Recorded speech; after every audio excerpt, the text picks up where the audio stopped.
Greetings from my backyard in sunny Southern California, where it's a nice warm day. Anyways, I just had this thought. Has anybody been paying attention to all these fires? And I'm not just talking about the fires that burning in New Mexico, these forest fires. I'm talking about the fires where food is stored. You know, all these accidental fires. And so we're supposed to believe that all this stuff is just happening accidentally.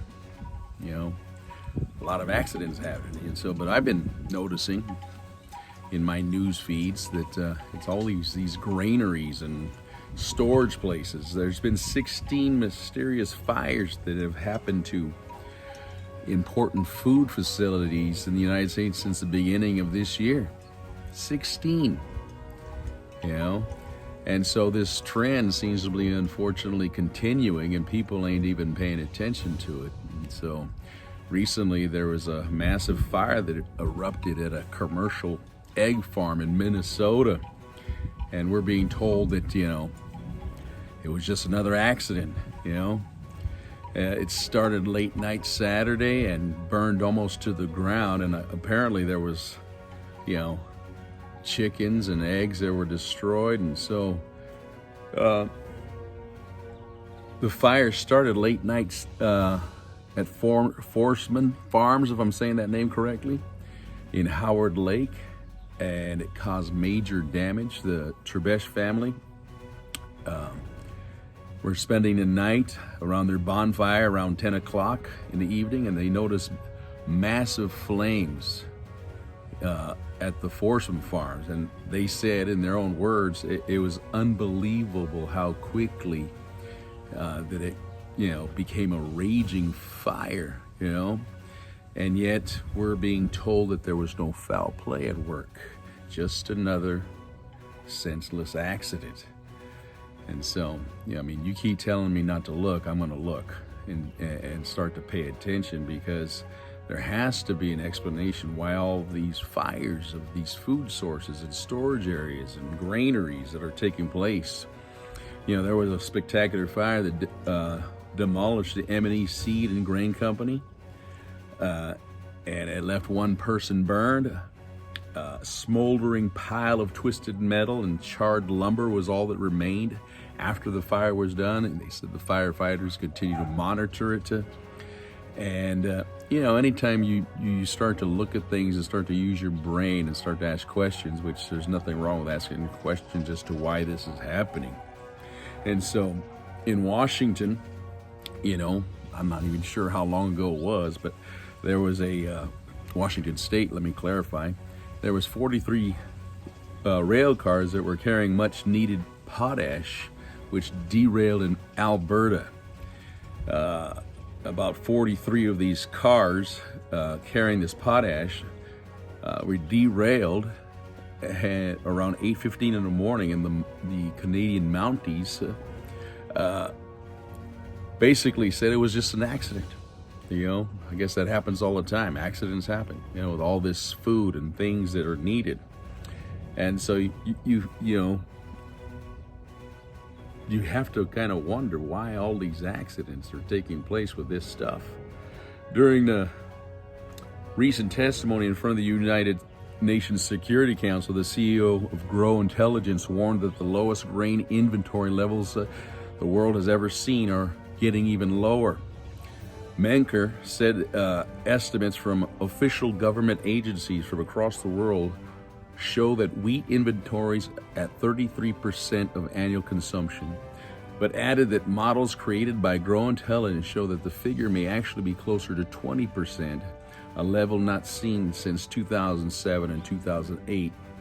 It's also important to notice that the lowest grain inventory levels the world has ever seen are now occurring while access to fertilizers is highly constrained. You factor in that Ukraine is one of the manufacturers of fertilizer, and all this nonsense is taking place there. Well, it's not nonsense, it's a tragedy, but it happens to be affecting the global food market without people really noticing this. And so, you know, so for months the scepter of the global hunger crisis has been looming. I pay attention to this because it's interesting. You see, some food is very pricey nowadays, and some stuff you can't find, and so you factor in the COVID-19 pandemic and the hunger that's very real in the globe, and all the craziness that's taking place. And so we see like this perfect storm developing. I could have sworn Jesus said something when he was answering a question concerning the last days on the Olivet Discourse and addressing the issue of famine and pestilence. And I'm sure the book of Revelation talks about the pricing of things, basically a daily wage. It's what it costs people to survive in that end time frame. And so, it says here that as many as 1.7 billion people are falling into poverty and hunger right now. And so 1/5 of the global population is heading into poverty and hunger. I'm not saying that. This is a statement from the United Nations. They're saying that. And so David Beasley, the head of the UN World Food Program, says that his organization is already taking food away from the hungry to feed the starving. So what is he going to do when countless of millions of people are starving all over the planet? Global trends have been pushing us in this direction for many years, and now 2022 is upon us, and you're more than halfway. We're halfway through it now. We're being told that things are going to get worse by the end of this year.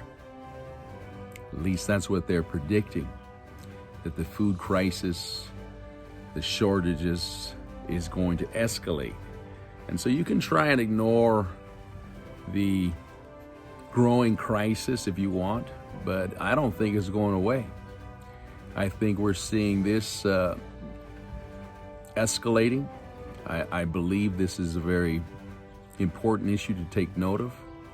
We here in America might be able to slide by, because of our, we are, the upper 1% or 3%, whatever it is, as far as wealth goes. But, and in fact, that probably blinds some of us because of our comforts and the access to things that we have. But I see this as a growing crisis that we should ignore, that we should pay attention to, because if this is something that's going to continue to escalate this year and in the future, that tells me, one, is that we are living in the last days, and two, that it's time for people to wake up and pay attention to other things, more pertinent to life and reality, such as all these accidents of things burning down and foods, warehouses and granaries suddenly just, 16 in 2022. That's mind-blowing to me. I don't think it's an accident.